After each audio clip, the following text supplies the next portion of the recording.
questions will get you in trouble. Just shut up and go along to get along and do your job and don't ask any questions.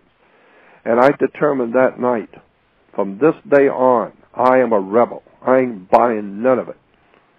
I'm questioning everything. I want to start with my own family. I want to start with my own pedigree, with my own family. I want to know where I really came from. I want to know what's really going on here and who runs the town. And the more I began to look at 10, 12, 13 years old, and by the time I reached the ripe old age of 19, I figured out what the name of the tomb was. This is nothing but a business. And the adults have no idea in the world around me what's going on. 19 years old, I'm asking adults in the military stuff that they never heard before. So that's been my life, crawling uphill, talking to people who have no idea in the world what's actually transpiring on the earth. So at this point, the problem has been, of course, that if you spend your whole life reading and researching and studying, you're going to wake up one day broke. Because while everybody else has been out working and earning money and building their business and building a home and building for the future, I wasn't building for anything. I want to know what the planet is all really about. And so today, I got what I wanted. I wanted knowledge, so I've got it.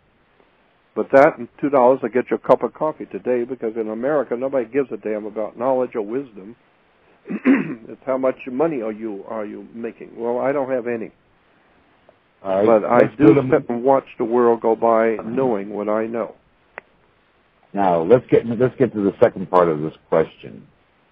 How do we get us out of this 2-year-old level to a much greater level of consciousness that the ascended masters intend for us to properly star-seed and heal our planet, Mother Earth, changing our double helix grid that not only has been placed around the planet but also on our DNA into a 12-strand DNA? Well, look, this is just my opinion. It's a subjective opinion. But I don't think you decide anything. Let me give you an example of where I'm going with this answer. If you were like 18 years old and you get drafted and you're on the bus, and the first day you pull up on the military property and you get off the bus on the first day, and you see the commanding officer standing there to greet you, and you get off the bus and you say, look, since I'm going to be in the military, I need to go to Washington, D.C. and work with the Joint Chiefs of Staff. That's where I'm going. Well, they're going to take you out behind the barn, and they're going to break your face and bust your teeth, and they're going to teach you a lesson. You don't tell authority where you're going, ever. Authority tells you where you're going. You don't tell anybody nothing. Well, that's the same way it works in the spirit world with God. You don't decide to do anything. You don't decide to do anything. God calls you. That's why the word is an apostle. There's a disciple and an apostle. Apostle simply means one who is called out. So I don't believe you decide that you want to do this or do that. You want to follow God. I don't think you decide anything. I think God calls you. And so if you have this disturbing feeling that something is wrong, and you want to study and you want to know and you want to find out why you are where you are and who you are and where you're going, and if this gnawing feeling is in you, it's not because you're so brilliant that you're figuring it out, but God is calling you. The Spirit is calling you. So I don't think that there's ever going to be a time when the human race is going to awaken to some great spiritual destiny. No, thank you. I don't buy it. I think that for the term God, for lack of any other term, I think what is happening is God is calling individuals out of this world system.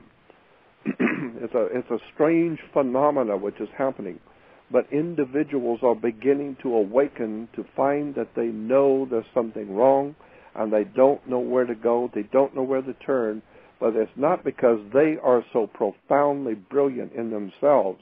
It's because the Spirit is moving them. It is like God is calling you to tell you. It wants you out of this world. That's why the Bible has Jesus saying, be no part of this world as I am no part of this world. So I believe that there is a metaphor in the New Testament. It's a symbolic story of individuals that are being called out by the Great Spirit in the universe because something is coming on the earth, and that Great Spirit is calling certain individuals according to its own purposes. So if you don't see any problems, if you don't see any need for any of this stuff, it's because you haven't been called. So I think that there is a calling, and I think that for the whole world, like the Bible has Jesus saying, many will look with their eyes but not see, and listen with their ears but not hear. Why? Because you're not supposed to. You're not supposed to hear. You're not supposed to see. You're supposed to do what you've always done. Nothing. But if you are concerned and worried and concerned about your life and where it's going, it's because the Spirit is calling you. You are not doing it. Somebody else is doing it. So in answer to the question, I don't think the human race has ever, is now, or ever will have an epiphany and wake up and to find out the real truth. I don't think the world wants the truth.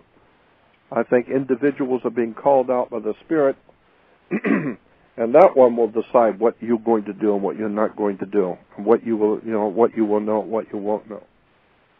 So I don't think the human race is. I don't think the human race is going to be able to extricate itself from what's coming. The Romans did not. In the Roman Empire, when it collapsed, nobody was able to stop that. When the fall of the Grecian Empire, nobody was able to stop that. The collapse of the Egyptian Empire, the collapse of the old Sumerian Babylonian Empire, the Ottoman Empire, the British Empire. There's never been a time when the human race has ever woke up to do anything of any intelligence whatsoever. And the There's always been a handful. The American Empire is in the American Empire is on straight downfall. Big time. Downtown, it's big time. It's coming quick.